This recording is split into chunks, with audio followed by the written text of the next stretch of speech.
બનાસકાંઠાની ધરા પર આજે વડાપ્રધાન નરેન્દ્ર મોદીના આગમન સાથે જ જન્મદિનનો એવો મહેરામણ ઉમટ્યો હતો કે જાણે આખું વિજયાદશમીનું પર્વ આજે જ હોય તેવો માહોલ સર્જાયો હતો।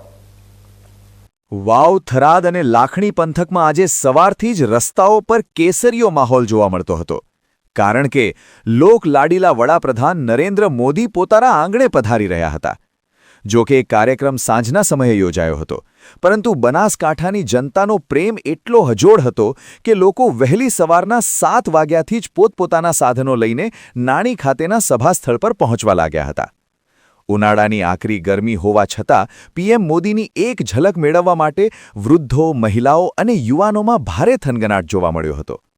ડીસા એરબેઝ પર જ્યારે વડાપ્રધાનના વિમાનનું પ્રથમવાર લેન્ડિંગ થયું, ત્યારે આકાશમાં ગૂંજતા વિમાનના અવાજની સાથે જ નીચે ઊભેલી જનતાએ મોદી મોદીના નારા લગાવી આખું મેદાન ગજવી મૂક્યું હતું।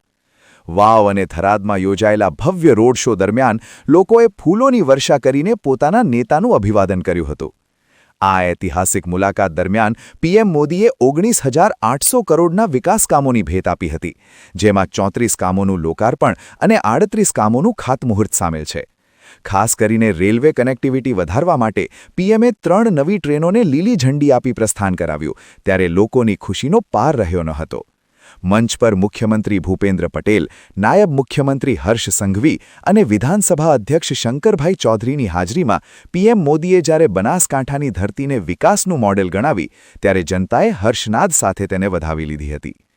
લાખણીના નાણી ખાતેની આ જનસભામાં માનવ મહેરામણ એટલો મોટો હતો કે સુરક્ષા માટે તૈનાત હજારો પોલીસ જવાનોને પણ વ્યવસ્થા જાળવવી મુશ્કેલ પડી રહી હતી।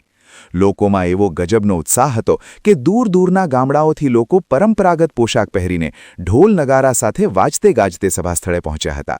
પ્રત્યેક નાગરિકના ચહેરા પર એક જ ભાવ હતો કે અમારો નરેન્દ્ર આજે અમારા ઘરે આવ્યો છે। પીએમ મોદીએ પણ લોકોનો આ પ્રેમ જોઈને પોતાનું સંબોધન શરૂ કરતા પહેલા જનતાનું માથું નમાવીને અભિવાદન કર્યું હતું। આ કાર્યક્રમે સાબિત કરી દીધું કે બનાસકાંઠાની પ્રજા માટે મોદી માત્ર વડાપ્રધાન નથી, પરંતુ તેમના પરિવારના એક સભ્ય સમાન છે।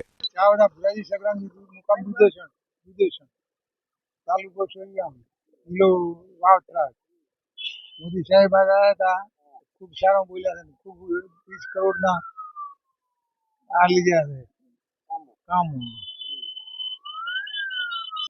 માન્ય વડાપ્રધાન સાહેબ શ્રી આયા અને અમારા રણ વિસ્તારમાં સોઈગામના છેવાડાના વિસ્તારમાં નર્મદાનું આજ દિવસ સુધી પાણી ચાલુ છે, એનાથી ઘાસચારાની બીજી બધી તંગી મટી અને મોદી સાહેબનો ખૂબ ખૂબ આભાર। બનાસકાંઠાની બૃહદ ધરતી ઉપર સ્વૈચ્છિક નેતા અને ભારતના વડાપ્રધાન જ્યારે અહીંયા પધાર્યા હોય ત્યારે એમને આજે આખા ગુજરાતની અંદર કેન્દ્રની અને સરકારની 19,800 કરોડથી વધુની લોકાર્પણ અને ખાતમુહૂર્ત એમને કર્યું છે અને આવનારી જિલ્લા પંચાયત અને તાલુકા પંચાયત ચૂંટણીઓમાં ભવ્ય વિજય ભારતીય જનતા પાર્ટી મેળવે એ દિશા તરફ આગળને માર્ગદર્શન આપ્યું। આજરોજ નાણી ખાતે ભારતના આપણા દેશના યશસ્વી માનનીય વડાપ્રધાન શ્રી પધાર્યા। ભવ્યથી ભવ્ય કાર્યક્રમ થયો અને 1900 કરોડની આખા ગુજરાતની અંદર પૈસા ફાળવ્યા। ભવ્યથી ભવ્ય આંતરરાષ્ટ્રીય એરપોર્ટ પણ અહીં કને ખોલવાના છે અને બહુ સારો કાર્યક્રમ રહ્યો।